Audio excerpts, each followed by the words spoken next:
आज दिनांक 2 मई सन 2024 दिन गुरुवार को हाउसिंग कॉलोनी स्थित धनबाद जिला कांग्रेस कार्यालय में धनबाद लोकसभा प्रभारी चंद्रेश शुक्ला ने एक प्रेस वार्ता की।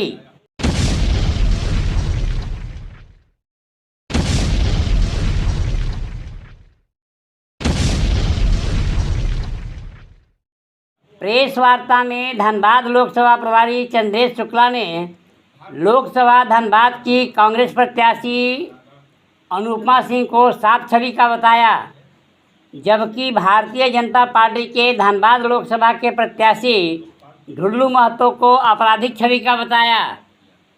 साथ ही इंडी गठबंधन की 14 में से 10 सीटों पर अपने उम्मीदवार के जीतने का दावा किया। धनबाद लोकसभा प्रभारी चंद्रेश शुक्ला ने बढ़ती हुई महंगाई और बेरोजगारी से आम जनता को त्रस्त बताया। आइए बात करते हैं धनबाद लोकसभा प्रत्याशी चंद्रेश शुक्ला से। और हम इसलिए बोल रहे हैं कि जो समाचार पत्रों के माध्यम से, प्रेस मीडिया के माध्यम से जो भारतीय जनता पार्टी के उम्मीदवार का जो इतिहास आया, हम आपके माध्यम से ये कहना चाहते हैं धनबाद के मतदाताओं कि लोकतंत्र में जो इंसाफ होता है उसके तराजू को उठाकर एक पलड़े पर कांग्रेस पार्टी के नीति और सिद्धांत को रखते हैं, हमारे उम्मीदवार को रखें, अनुपमा सिंह को रखें एक बेदाग छवि, दूसरे तरफ भारतीय जनता पार्टी के नीति और सिद्धांत और उनके उम्मीदवार की छवि को रखें। हम डिटेल में नहीं जाएंगे, लेकिन हम दावे के साथ कह सकते हैं कि कांग्रेस का पलड़ा हमेशा भारी है और भारी रहेगा। साहब, लोकतंत्र है। हम धनबाद के मतदाताओं से ये आग्रह करते हैं कि एक ऐसे व्यक्ति का चयन करें जो एक निष्पक्ष और बेदाग हो। अनुपमा सिंह जिस घराने से आती है, वो राजेंद्र बाबू जो मजदूरों के नेता थे, मजदूरों के हित की लड़ाई पूरे देश स्तर पर इनकर के माध्यम से लड़ते रहे, जीवन पर्यंत लड़ते रहे, उस घर की उनकी बहू है। उनका बेटा आज भी वो जनता की सेवा कर रहे हैं विधायक के रूप में। तो निश्चित रूप से एक विशुद्ध राजनीतिक घराना है और राजनीतिक घराने की सोच वो बराबर जनता के हित में होती है, किसान मजदूरों के हित में रहती है, बराबर उन लोगों के हित में लड़ने की बात सोचता है वो वैसे लोग, वैसे नेता। तो अनुपमा सिंह उस तरह की उम्मीदवार है कि अगर वो जीतेगी तो निश्चित रूप से इस क्षेत्र के विभाग को आगे बढ़ाने के लिए, विभाग को विकास के रास्ते पर लाने के लिए, विकास दिखाने के लिए बनेगा। और बाकी लोग जिनकी छवि वैसी होती है, वो अपनी छवि के अनुसार ये कहा जा सकता है कि वो सिर्फ और सिर्फ अपने लिए लड़ते हैं, अपने लिए चुनाव लड़ते हैं, अपने मजबूत हैं। और पिछले 10 वर्षों में ये नहीं कहेंगे कि नरेंद्र मोदी जी क्या किए नहीं किए, देश की जनता देख रही है। और यही कारण है कि वो आमदा है 2024 में कि any how any cost Bharatiya Janata party को अपदस्थ करना है, सत्ता से हटाना है और नरेंद्र मोदी को हटाना है। ये जनता का डिमांड है या आपका? ये जनता, पूरे देश में आप चले जाइए, कहीं कोई लहर नहीं है। नरेंद्र मोदी जी के पसीने छूट रहे हैं जनसभा में, कोई अब जुमला का कोई शब्द उनके पास नहीं पहुंचा। मैंने सारे 10 वर्षों में वो अपना जुमला सर्वेक्षण किया है, ठीक है, पब्लिक स्टेटमेंट लिया ओपनली, उसमें से 10 में से 8 पब्लिक का जो है, हम एक एवरेज बता रहे हैं, रेशियो बता रहे हैं, 10 में से 8 पब्लिक जो है बीजेपी को वोट दे रही है।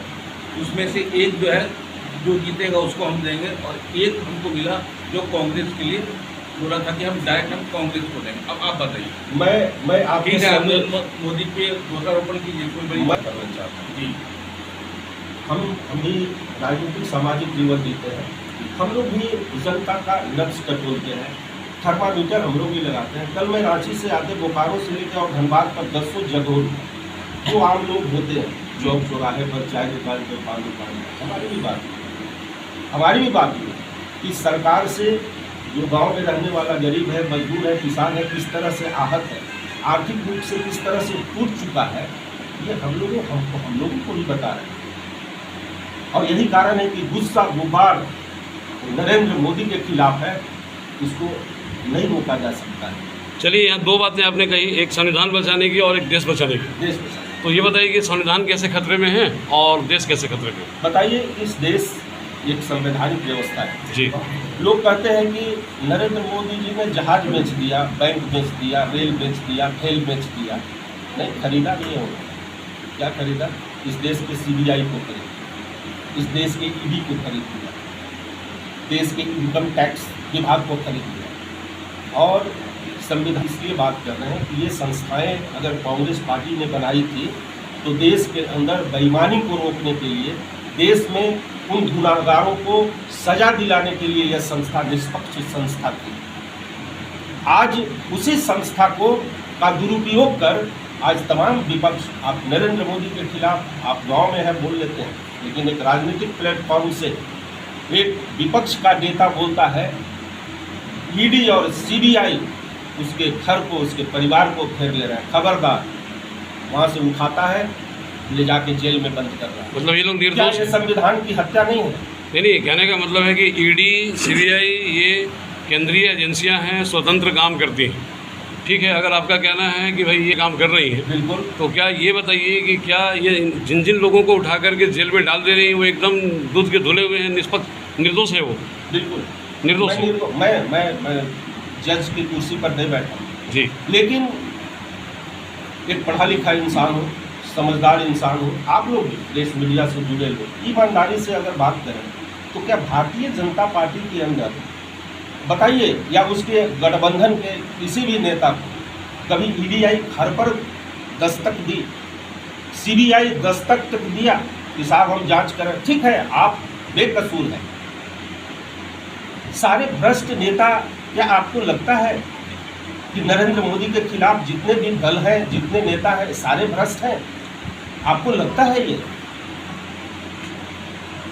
अच्छा। यह संविधान का दुरुपयोग है। देश में जो संस्थाएं बनाई गई थी, सारे संस्थाओं को अपने कब्जे में ले लिया है नरेंद्र मोदी। और एकदम जर्मनी में हिटलर का इतिहास आपने पढ़ा हो कि किस तरह से एक निरंकुश शासक था और किस तरह से जर्मनी की सत्ता को अपने हाथ में, अपने कब्जे में रखा था, वहाँ के संविधान को वहाँ के अपने जूते से कुचल कर।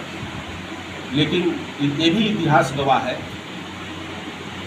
कि उस जो निरंकुश शासक हिटलर का अंत कैसे हुआ था। आज ये 2024, अगर हिटलर के रूप में अगर नरेंद्र मोदी ने 10 साल काम किया है तो वो भी अंत आ गया है 2024।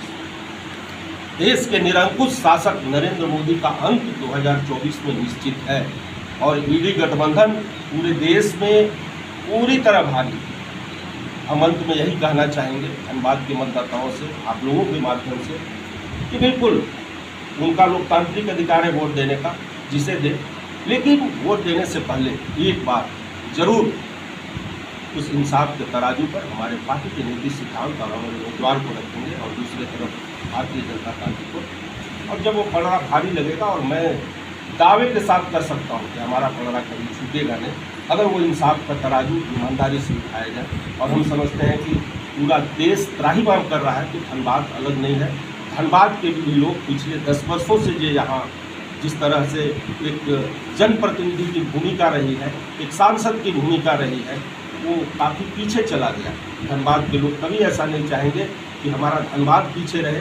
धनबाद में विकास, धनबाद में गरीबी, धनबाद से बेरोजगारी कैसे दूर हो, इन बातों पर अगर वो गौर करेंगे तो निश्चित रूप से हमारे इंडी गठबंधन के प्रत्याशी अनुपमा सिंह को भारी बहुमत से जिताएंगे, ये हमको पूरा भरोसा है।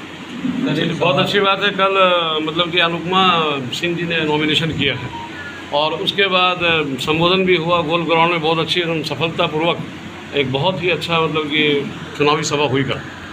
लेकिन फिर भी अगर कांग्रेस के अंदर सब कुछ ठीक चल रहा है तो कुछ नेता मंच पर नज़र नहीं आए, जैसे कि जलेश्वर महतो जी।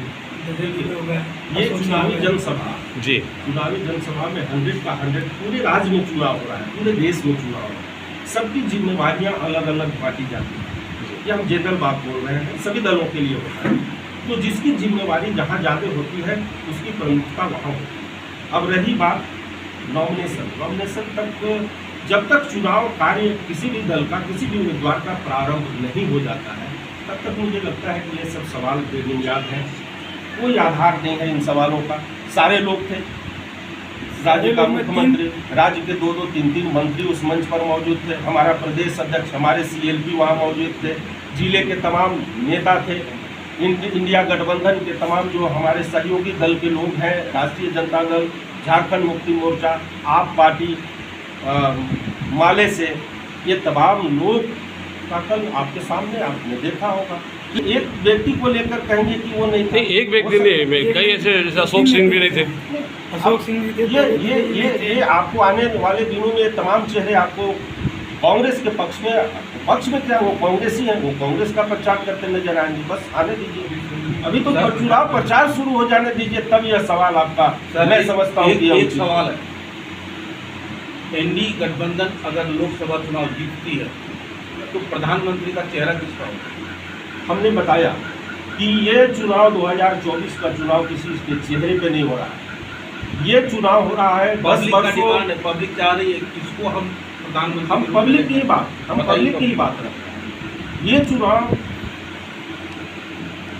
कोई चेहरे को देखकर नहीं है। पिछले 10 सालों से जो नरेंद्र मोदी और भारतीय जनता पार्टी का जो जुल्म इस देश के किसान, मजदूर, बेरोजगार पर, वो तमाम लोग नरेंद्र मोदी को उस कुर्सी से, सत्ता से हटाना चाह रहे हैं। ना एक बात, आप अगला को हटाना चाह रहे हैं और अपना गठबंधन का कुछ सोच नहीं रहे हैं। जो इंडिया गठबंधन मजबूती से उभरा है, तमाम लोग इंडिया गठबंधन को लाना चाह रहे हैं। वो एक चेहरा ना जब देखिए, लोकतंत्र का सही परिभाषा यही है कि लोकतंत्र हम जिताकर MLA को भेजते हैं, हम जिताकर MP को भेजते हैं। हमारा संविधान क्या कहता है? हमारा संविधान कहता है कि जीत के बाद जिनको हम चुन कर भेजे हैं, जो 542-43 लोग हैं, वो तय करेंगे कि साथ कौन प्रधानमंत्री होगा। ये लोकतंत्र की खूबसूरती है और यही लोकतंत्र का तकाजा है। बिल्कुल सच्चा लोकतंत्र यही होता है। लोकतंत्र की कुछ पार्टियां जाति को लेकर, धर्म को लेकर एक आदमी को आगे बढ़ाते हैं, उसको नेता घोषित करते हैं।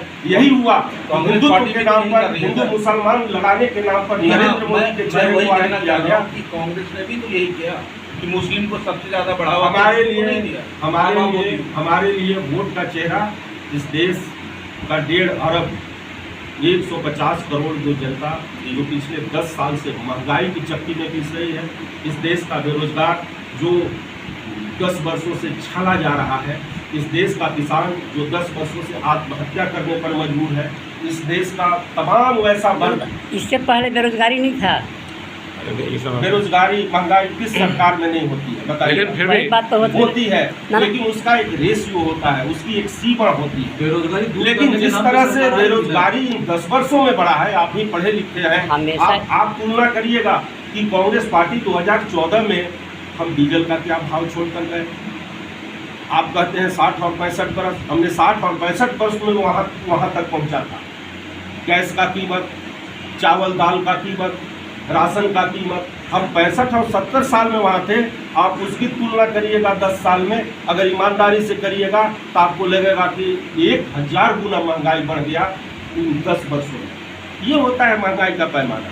महंगाई नहीं बढ़ेगा, सरकार को टैक्स नहीं आएगा, कैसे कोई सरकार चलेगी? ठीक है, बहुत अच्छी बात है। जनता का कल्याण होगा, कैसे जनता का विकास होगा? लेकिन जनता के हित में आपको उस पर ध्यान देना होगा। ठीक है, एक सवाल लास्ट है कि भाई प्रधानमंत्री का एक चेहरा होना ही चाहिए, क्योंकि जहां एक ही पार्टी में इतनी खींचतान हो जाती है, यहाँ तो कई पार्टियों का खिचड़ी है। इंडिया गठबंधन जिसको आप बोल रहे हैं, तो इसमें आखिर जनता किसको प्रधानमंत्री मान करके अपना वोट दे? जनता प्रधानमंत्री नहीं मानती, जनता पार्टी विचारधारा। प्रधानमंत्री के चेहरे को हमारी बात सुनिए, जनता जो भी मत आता है ना, उसमें कुछ लोग विचारधारा से जुड़े होते हैं, वो प्रधानमंत्री को वोट नहीं करते, वो विचारधारा को करते हैं। सरकार के खिलाफ नाराजगी है, सरकार की गलत नीतियाँ के खिलाफ वोट करते हैं। मेरा यही कहना है कि इस बार देश की जनता जो है ना, वो 10 साल की गलत नीतियों का विरोध करके इंडिया गठबंधन को वोट कर रही है। वो इंडिया गठबंधन को वोट कर रही है। इंडिया गठबंधन तय करेगा कि हमारा प्रधानमंत्री कौन होगा। चलिए, बहुत बहुत